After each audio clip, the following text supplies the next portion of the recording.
Everyone knows the American tourist stereotype. Loud, entitled, rude, clueless, and honestly, fair enough, dude, I hate that stuff too. But I worry that in the mix, we're missing the Americans who are honestly trying to connect with a home that they've never known. But why does this matter? There are two reasons this gets complicated, and the answer isn't very easy.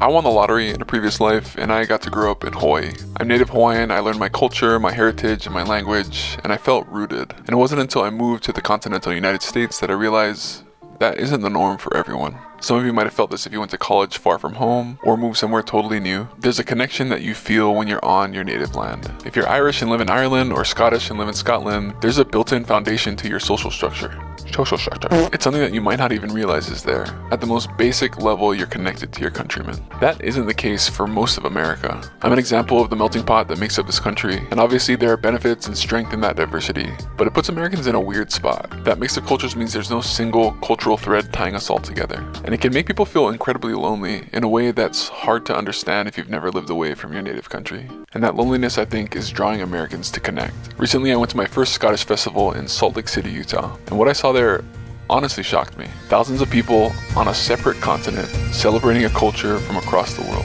Between the Highland Games, the bagpipes, the dancing competitions, I started to feel a connection that I normally only feel in Hawaii, and I realized it was a connection of culture, which is so freaking cool. I am Scottish by blood, but I've never been there, and the bagpipes just made me want to fight for Scotland. Point is, I'm not sure people are paying enough attention to the why behind gatherings like these. Scottish festivals and Highland Games happen all across America. Local clan reps are trying to find family members, and under the hood of this experience is this ancient magnetism that is pulling us to our roots and connection.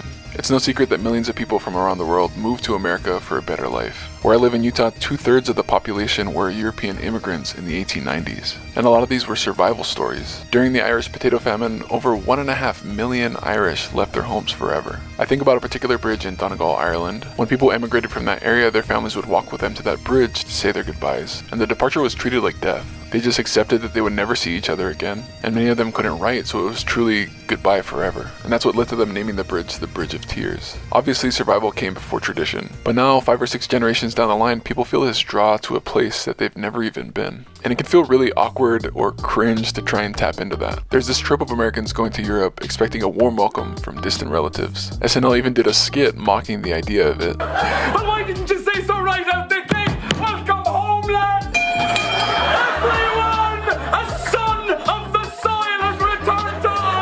And I worry that because of that, the search for connection gets written off as something silly or embarrassing. So it leaves us with this question, but where do we go from here? In my opinion, the answer to ignorance is knowledge and understanding. As an islander, most people think my heritage is rad. And it is. And in the rare times that people have been offensive, I've tried to approach it thinking, maybe they just don't understand. And maybe I can change their hearts if I love them and teach them instead of picking a fight. That's kind of a digression, but on the American side, I think we could stand to learn more about the cultures that we visit and realize that these places that we romanticize are home for a lot of people. And if we don't respect their space and culture, we can't expect them to be happy to see us. On the European side, I'd ask for a little grace. Now, by no means am I saying you should put up with jerks. Please continue to treat them horribly and film it for us. But if you notice visitors who seem awkward or who are genuinely trying to connect, albeit in a weird, obnoxious way, try to think of their ancestors who wept when they left home. Think about how these people are drawn to something in their blood that they don't even understand. We live in a world where reconnecting with our origin ancestry is possible and accessible. And I truly believe that reforging those connections is empowering. It gives the lost branches of the family a way to reconnect, and those still at the roots a chance to guide and welcome them home. To you Europeans, it is a sacred and annoying responsibility. If any of this resonates with you, I look into my followers' ancestry every week, so check me out on socials. Every subscription is another step to doing this full time. So thank you for watching, and go find your ancestors.